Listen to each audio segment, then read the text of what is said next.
అదే సాయి కృష్ణ అదృశ్యం కేసుపై సిట్ ఆరా కూడా తీస్తున్నటువంటి పరిస్థితి. కమిషనరేట్లో పనిచేస్తున్నటువంటి ముగ్గురు అధికారులను సిట్ కూడా విచారించింది. సిట్ అధికారులు ఇక డీసీపీ కృష్ణకాంత్ పటేల్, తర్వాత టాస్క్ ఫోర్స్ ఏడీసీపీ కె లతాకుమార్తో పాటు దక్షిణ మండల ఏసీపీ మానసను వేరువేరుగా విచారించారు అధికారులు.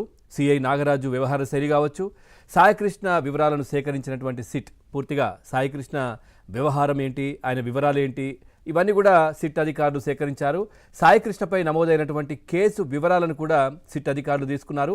ఇక నాగరాజు అరెస్ట్ చేసిన తర్వాత అజ్ఞాతంలోకి హెడ్ కానిస్టేబుల్ అశోక్, నాని, సాయికృష్ణ వీళ్ళిద్దరు, అశోక్ నాని వీళ్ళిద్దరు కూడా ఆ హెడ్ కానిస్టేబుల్ కూడా అదృశ్యం అంటే అజ్ఞాతంలోకి వెళ్ళిపోయినట్టుగా తెలుస్తోంది. అట్లాగే సాయికృష్ణ అదృశ్యం కేసును కోర్టు పరిరక్షణలో లేదా సిబిఐ స్వతంత్ర దర్యాప్తు సంస్థకు ఇవ్వాలంటూ కూడా హైకోర్టులో సాయికృష్ణ తల్లి కూడా పిటిషన్ వేసినటువంటి పరిస్థితి.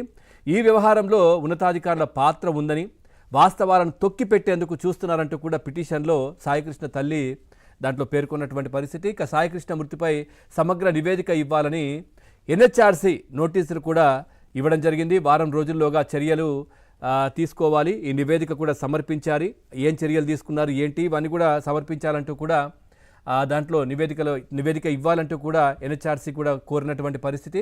సో ఓవరాల్గా మరి ఏం జరగబోతోంది, ఎందుకంటే సిబిఐ లేదా స్వతంత్ర దర్యాప్తు సంస్థకు కేసు అప్పగించండి అంటూ కూడా హైకోర్టులో సాయికృష్ణ తల్లి అనుబంధ పిటిషన్ కూడా వేశారు.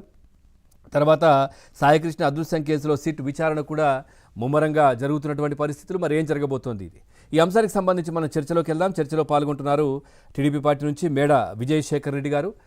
విజయ్ గారు నమస్కారం. అట్లాగే ఇటు జనసేన పార్టీ నుంచి సుజాత గారు ఉన్నారు. సుజాత గారు నమస్కారం. ముందుగా విజయ్ గారు, ఏం జరగబోతోంది ఏంటి ఇప్పుడు దీనికి సంబంధించి సిట్ ఒకవైపు విచారణకు మాత్రం వేగవంతం చేసింది, తర్వాత సిబిఐ లేదా